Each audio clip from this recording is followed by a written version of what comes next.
7ই মার্চের ভাষণটাই কিন্তু আমাদের মুক্তিযুদ্ধের শুরু। আমরা তো আজকে বসেছি 21শে নভেম্বরে, আমাদের 21শে নভেম্বর মানে কিন্তু মুক্তিযুদ্ধ, সূত্রপাত কিন্তু ওখানেই। এবং আপনি দেখেছেন যে 7ই মার্চের ভাষণে ওখানে আমাদের যে সেনাপতি ছিলেন, আজকে হাজার বছরের শ্রেষ্ঠ বাঙালি, আজকে আমাদের জাতির জনক বঙ্গবন্ধু শেখ মুজিবুর রহমান, উনি আমাদের কিন্তু দিক নির্দেশনা দিয়েছিলেন পুরাপুরি যে আমাদেরকে এই যুদ্ধটা কিভাবে চালিয়ে যেতে হবে।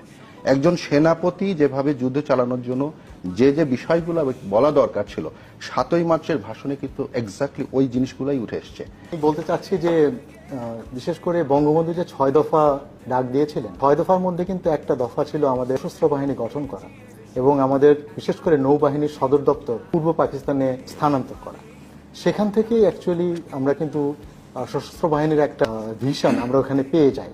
পরবর্তীতে 7ই মার্চের ভাষণ বঙ্গবন্ধু যখন ডাক দিলেন, আমাদের কিছু নৌ সদস্য ছিল যারা তুলনায় একটা কর্মরত ছিল, তারা বঙ্গবন্ধুর ডাকে সাড়া দিয়ে ওখান থেকে পালিয়ে চলে এলেন এবং পালিয়ে চলে ওনারা ভারতে চলে এলেন, একটা বড় নৌ কমান্ডো বাহিনী গঠন করলেন এবং এই নৌ কমান্ডো বাহিনী কিন্তু অপারেশন জ্যাকপট, যেটা আমাদের 4টি বড় বড় নদী এবং সমুদ্র বন্দরে তারা 26টি জাহাজ ধ্বংস করতে পারলো এবং পুরো বিশ্বের একটা দৃষ্টি আমাদের দিকে আসলো এবং আমাদের মুক্তিযুদ্ধে এটা একটি বড় অবদান রাখতে সমর্থ হলো।